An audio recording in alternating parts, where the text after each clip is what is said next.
The Galactic University of Sciences prided itself on being the most inclusive educational institution in the Milky Way.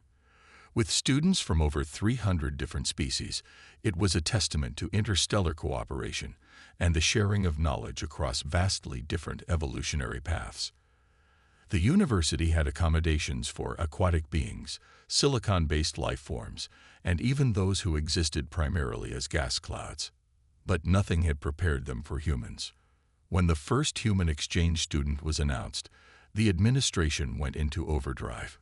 Gravity adjustments, atmospheric composition monitors, and emergency isolation protocols were installed throughout the campus. The reason was simple. Humans came from Earth, classified as a Class 12 Deathworld, on the galactic scale of planetary habitability that put them just 2 steps below, actively trying to kill all life. Jack Wilson stepped off the transport shuttle and immediately felt the difference. The gravity was lighter, the air slightly sweeter. He'd been briefed extensively on alien physiology and cultural norms, but all the training in the world couldn't prepare him for the sight of the university's main plaza. Creatures of all shapes and sizes moved about, some floating, others slithering, many walking on various numbers of limbs. And as he took his first steps onto the campus grounds, a noticeable shift occurred. Conversations hushed, movement slowed, eyes or equivalent sensory organs turned in his direction. Just breathe normally, Jack reminded himself, trying not to feel self-conscious about the reinforced exoskeleton he wore, not for his benefit, but to limit his strength in the lower gravity environment and protect the more fragile species from accidental harm. His first week passed in a blur of orientation sessions and adjusting to the curious stares. Most species gave him a wide berth, having read about Earth's extreme conditions, crushing gravity, toxic oxygen levels, deadly background radiation, and extreme temperature variations that would kill most sentient species in minutes. On the 8th day, Jack decided it was time to maintain his physical regimen. The university had prepared a special room in their recreational facility, reinforced to handle the training requirements of a Deathworlder. He had been explicitly instructed to use only this room and never the main gymnasium. But when he arrived, the door was sealed with a maintenance notice, the alien script translating to "Gravitational calibration in progress. Reopens in 3 cycles." Jack checked his schedule. He had a major xenobiology exam the next day, and exercise helped him focus. He knew the main gymnasium was just down the corridor. Perhaps if he was careful and kept to himself, he could get a light workout without disturbing anyone. As the doors slid open, the sound of various activities filled the air. Beings playing games with floating energy spheres, others performing synchronized movements in anti-gravity chambers. And then, like a wave, silence fell. Jack stood in the doorway, his 6-foot frame appearing monstrous to many of the smaller species. His muscles, developed under Earth's punishing gravity, bulged visibly even under his university-issued containment suit. A delicate, 6-limbed being nearby let out a high-pitched sound, a scream in its native language, and skittered behind a piece of exercise equipment. Others began backing away, some moving so quickly they collided with each other. "I'm sorry," Jack said, his translator converting his words into the standard galactic communication frequency. "I just need a quick workout. My room is under maintenance." No one responded. No one moved.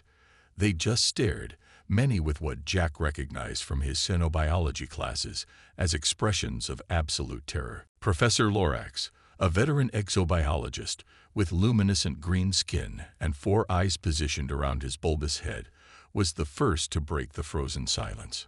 "Student Wilson," he said, stepping forward though his limbs visibly trembled. "This facility is not rated for your physiological requirements."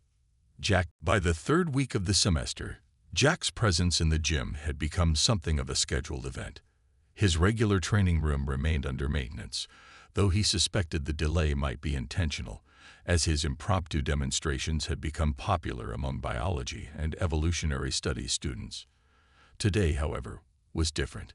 Jack entered the gymnasium to find it unusually crowded, not just with regular students, but with faculty and even a few visitors from off-campus wearing the insignia of the Galactic Science Authority. "Ah, Student Wilson." Professor Lorax waved him over. "We have a special request today, if you're amenable." Jack approached cautiously, noticing several recording devices hovering in the air. "What kind of request?"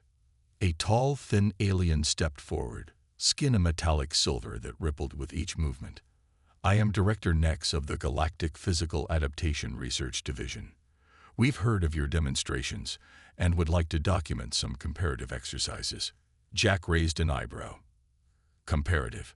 "Yes," Director Nex explained, gesturing to a group of aliens standing nearby.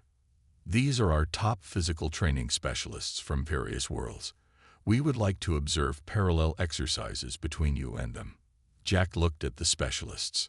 There was a multi-limbed being that resembled an octopus, but with bony ridges, a towering insectoid with powerful-looking hind legs, and what appeared to be a compact, muscular quadruped with a thick hide. "These are representatives from Class 7 and 8 worlds," Nex continued. "Still considered challenging environments, though not death worlds like Earth." Jack understood the scientific curiosity, but he also felt uncomfortable being treated like a laboratory specimen. "I'm just here for my regular workout. I'm not looking to compete with anyone." Professor Lorax's tendrils twitched with concern. Of course. No competition. Purely educational. The Galactic Alliance rarely gets to observe Deathworlders in physical activity." Jack sighed but nodded his agreement, as long as it remains educational. The first comparative exercise was simple strength assessment. The quadruped, introduced as Gorn from the heavy gravity world Traxxas, went first. With impressive power, Gorn lifted a weighted bar that the gymnasium system indicated was equivalent to 4 times his body weight. The crowd murmured appreciatively. Gorn's world had 1.5 times standard galactic gravity, making him naturally stronger than most species present. When Jack's turn came, he approached the weights cautiously. The bar had been reset to what the system calculated as appropriate for human capability, about twice Jack's body weight based on available xenobiology data. "This might be a bit light," Jack mentioned, testing the bar. "On Earth, our strongest can lift more than 3 times their body weight." Director Nex's metallic skin rippled with what might have been skepticism. "Feel free to adjust as needed for an appropriate demonstration." Jack added more weight, then more again. The crowd grew silent as the indicator showed the bar now held nearly 4 times his mass. With controlled breathing, Jack positioned himself, gripped the specially designed handles, and lifted. The bar rose smoothly. Jack held it steady, muscles visibly straining under his containment suit, then carefully returned it to the rack. The silence that followed was profound. Then, a cascade of excited chatter broke out among the observers. The scientific instruments floating nearby beeped frantically, recording data. "Impossible," whispered one faculty member. "The recorded bone density required." Director Nex approached Jack, maintaining a respectful distance. "Most impressive, Student Wilson. Would you object to testing endurance next?" Jack, seeing the genuine scientific curiosity rather than fear in the director's expression, found himself warming to the idea. "What did you have in mind?" "Perhaps a demonstration of your cardiovascular capacity. We have a respiratory analysis system that can measure efficiency." And so it went. Jack ran on a specialized treadmill that adjusted to simulate different gravitational forces. The insectoid specialist, who could move in impressive bursts of speed, quickly showed signs of fatigue under sustained effort. Jack, however, maintained a steady pace long after the others had stopped. "Persistence hunting," Jack explained to the astonished audience. "It's how some of our ancestors caught prey, not with claws or superior speed, but by simply outlasting them, following until they collapsed from exhaustion." This concept, victory through sheer stubborn endurance, rather than overwhelming physical superiority, seemed to strike a chord with many present.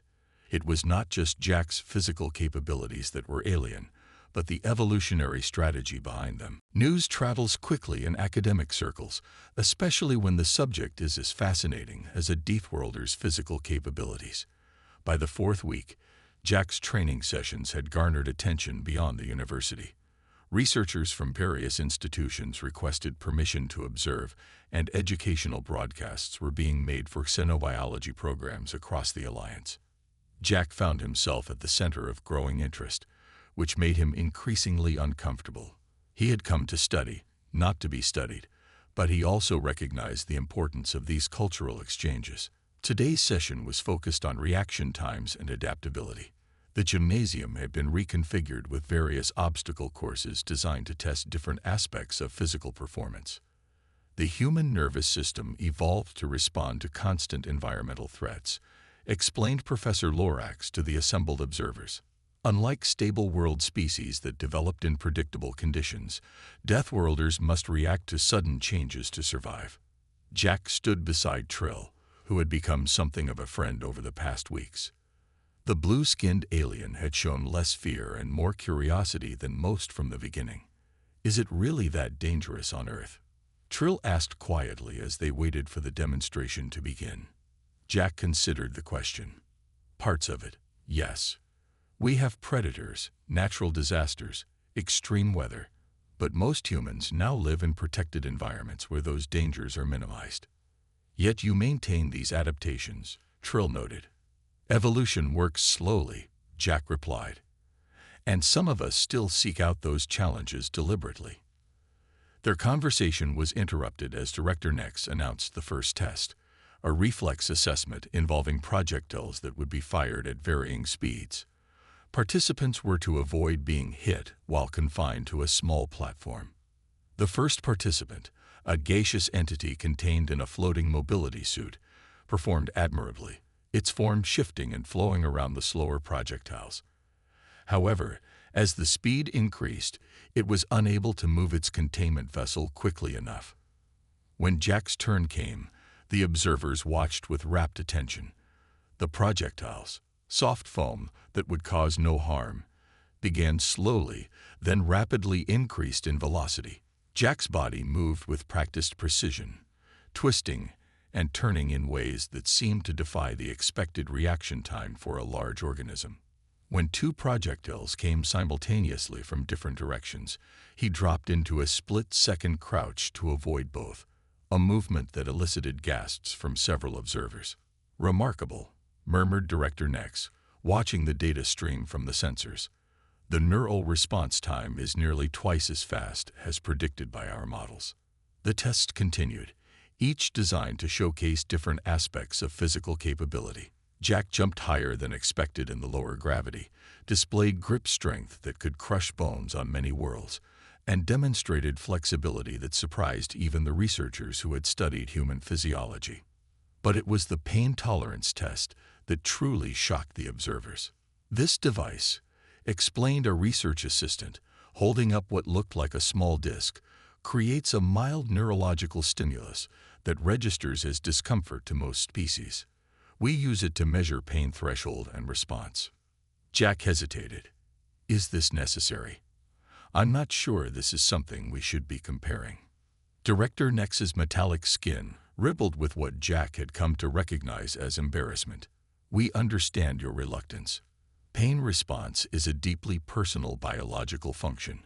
However, it is perhaps the most significant adaptation Deathworlders develop, the ability to function despite injury."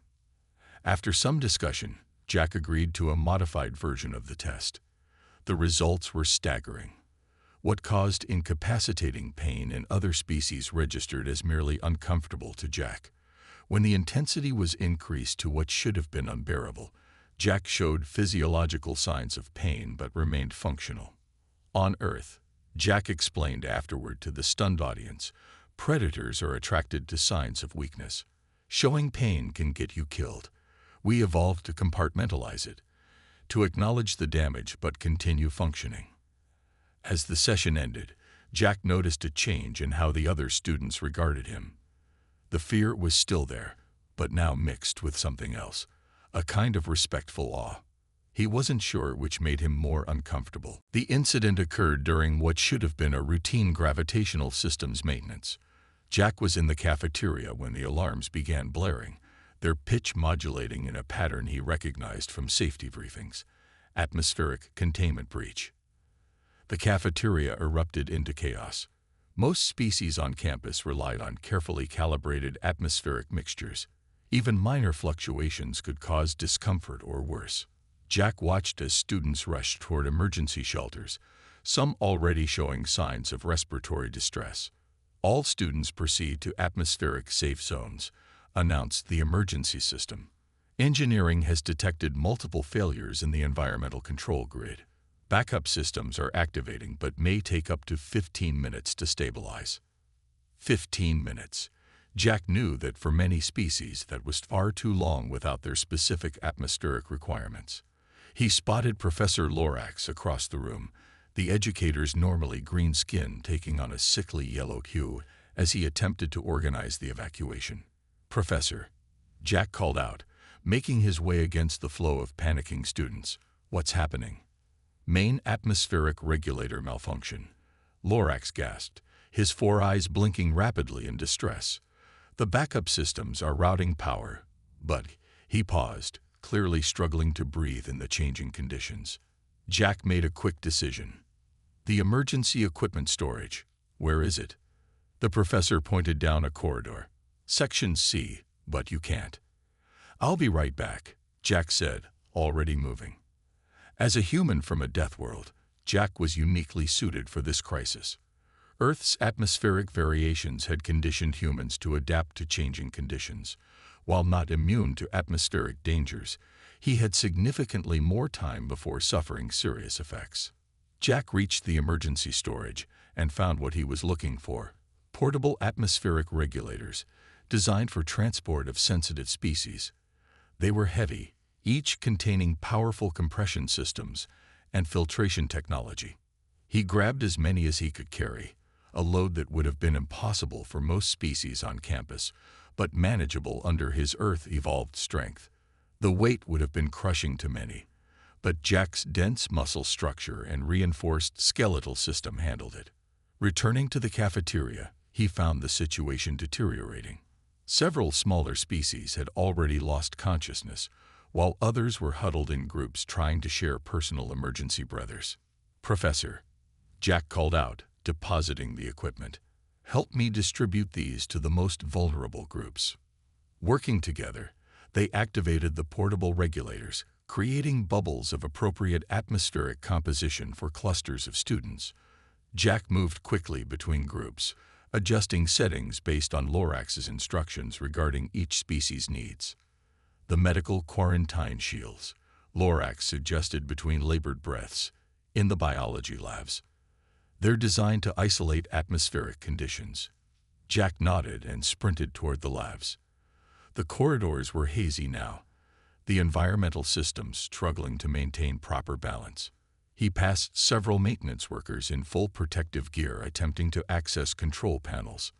In the labs, Jack found the quarantine shields, transparent, dome-like structures designed to isolate experiments requiring specific conditions. With effort, he disconnected several from their bases and hauled them back to the cafeteria. By the time emergency response teams arrived, Jack had helped establish safe atmospheric zones for most of the vulnerable students. His clothing was soaked with sweat, his lungs burning from exertion in the increasingly toxic air, but he continued working alongside the emergency personnel. "You should get to a medical station," one of the response teams suggested, noting Jack's reddened eyes and persistent cough. Jack shook his head. "There are still students who need help. I can manage a while longer." And he did, continuing to assist until the primary systems were restored nearly an hour later. Only then did he allow himself to be led to the medical facility for treatment of minor respiratory inflammation. News of Jack's actions spread throughout the campus. The human Deathworlder, whose physical capabilities had been viewed with fear and suspicion, had used those same adaptations to save numerous lives. The university president's office was more accommodating than most spaces on campus, designed to comfortably host representatives from vastly different species. Jack sat across from President Vox, a being composed primarily of crystalline structures that reflected light in hypnotic patterns. "Student Wilson," the president began, voice resonating from specialized sound emitters, "your actions during the recent emergency were nothing short of extraordinary." Jack shifted uncomfortably in his seat. Anyone would have done the same. "That," President Vox replied, "light patterns intensifying, is factually incorrect. Most species physically could not have done what you did. The emergency response team's report indicates you carried equipment weighing over 200 kilograms through increasingly toxic atmospheric conditions.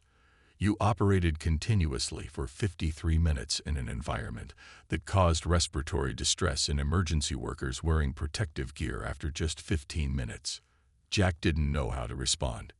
He had simply acted on instinct, seeing a problem and applying his capabilities to solve it. "The Galactic University Council has reviewed the incident," the president continued. "They have authorized me to offer you a unique opportunity." Jack listened as President Vox explained the proposal.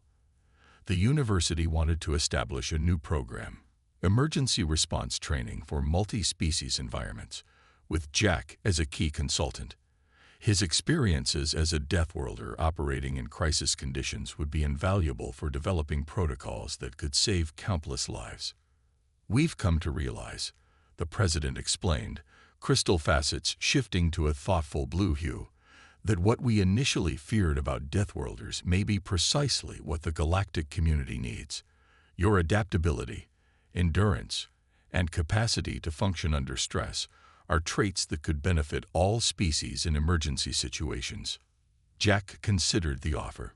It went far beyond his original exchange program parameters, extending his stay by at least 2 additional semesters. "What about my studies?" he asked. "I came here to learn xenobiology." "Your academic program would continue alongside the new responsibilities," President Vox assured him. "In fact, this practical application would likely enhance your understanding of different species' physiological needs." As Jack left the meeting with a promise to consider the offer, he found a small crowd waiting outside. Students from various species, including many he had helped during the emergency, had gathered. Among them was Trill, who stepped forward. "We heard about the university's offer," Trill said, tendrils waving with excitement. "We wanted you to know that many of us have signed up to assist if you accept." Jack looked at the assembled students in surprise.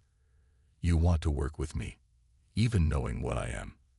An insectoid student clicked its mandibles, the equivalent of a chuckle. "Not despite what you are, human, Jack. Because of it."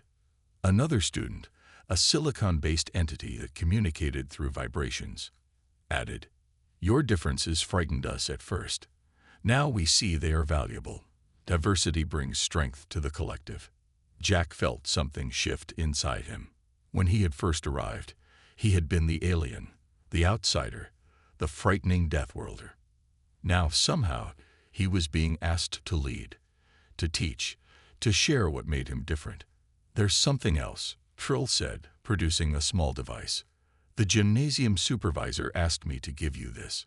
It was an access card, Trill explained. "They've completed the modifications to your special training room, but they've also programmed this card to grant you access to all recreational facilities. The sign on the door has been changed." "What did it say before?" Jack asked, curious. Trill's skin flushed a deeper blue with embarrassment. It said Deathworlder Containment Area, authorized personnel only. Now it says Adaptive Training Center, all species welcome. That evening, Jack visited his newly renovated training space.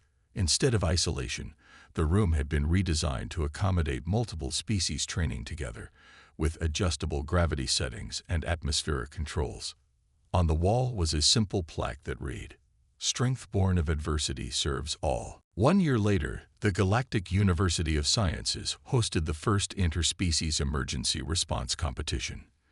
Teams from 23 educational institutions across the Alliance gathered to demonstrate their abilities to handle simulated disasters. Jack stood with his team, a diverse group including Trill, whose chemical sensitivity made her excellent at detecting atmospheric anomalies. Gorn, the quadruped whose strength complemented Jack's endurance. A sentient plant being named Four, who could extend vine-like appendages into tight spaces, and 3 other students representing various evolutionary adaptations. "Nervous?" asked Trill, noticing Jack adjusting his new uniform, specially designed without the restrictive elements of his original containment suit. "A little," Jack admitted. "There's a lot riding on this demonstration." Indeed there was. The program Jack had helped develop had drawn attention throughout the Alliance. If successful, it would be implemented across numerous worlds, potentially saving countless lives during natural disasters and technological failures. More significantly, it represented a new way of thinking about species differences, not as barriers but as complementary strengths. The competition began with a simulated structural collapse. Teams had to navigate unstable terrain, locate victims of various species, and extract them safely while addressing multiple environmental hazards. Jack's team moved with practiced coordination.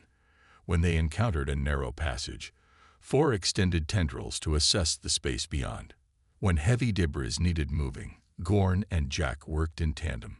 When victims required specific atmospheric conditions for extraction, Trill's sensitivity guided the proper setup of portable life support. As the scenarios progressed in difficulty, Jack noticed something remarkable.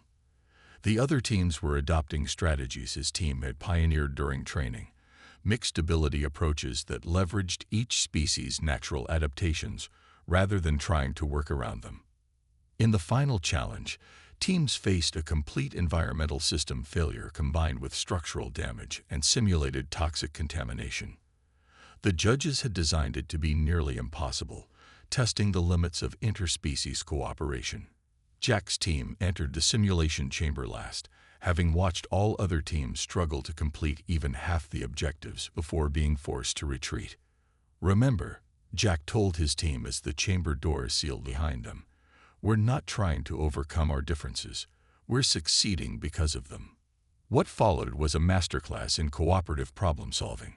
Jack handled the most physically demanding tasks and endured the harshest conditions. Trill navigated them through areas of changing atmospheric composition. Gorn stabilized structural elements with raw power.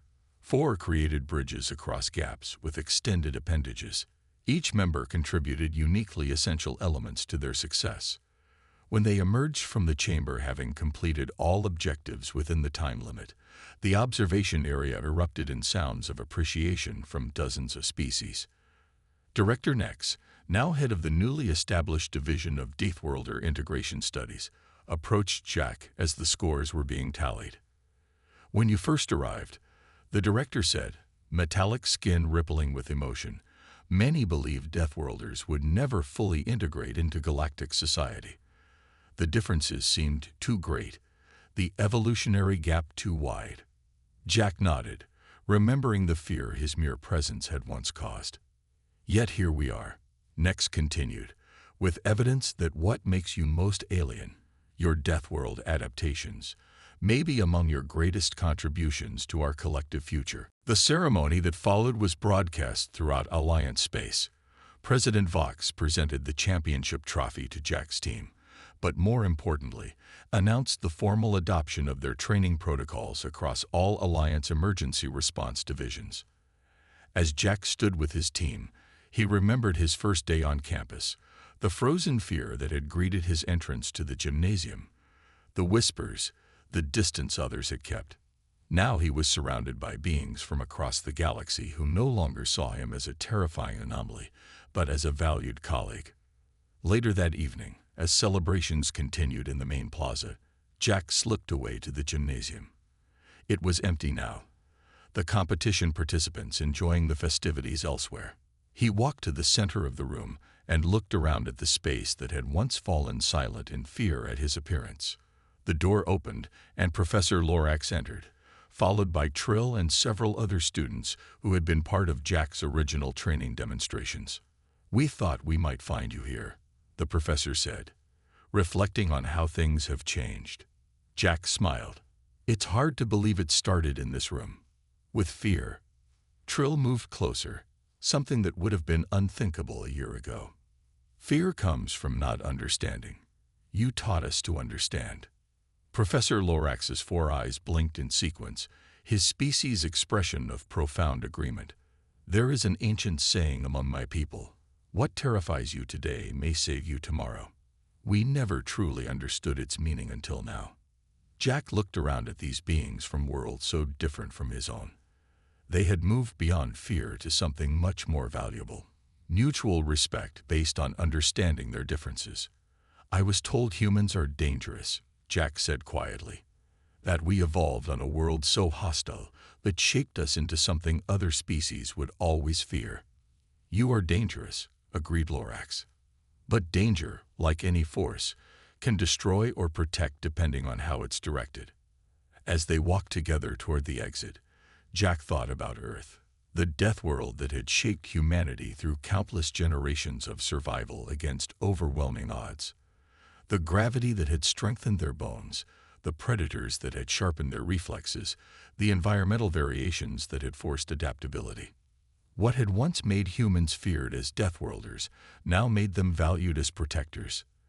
The very adaptations that set them apart had become their greatest contribution.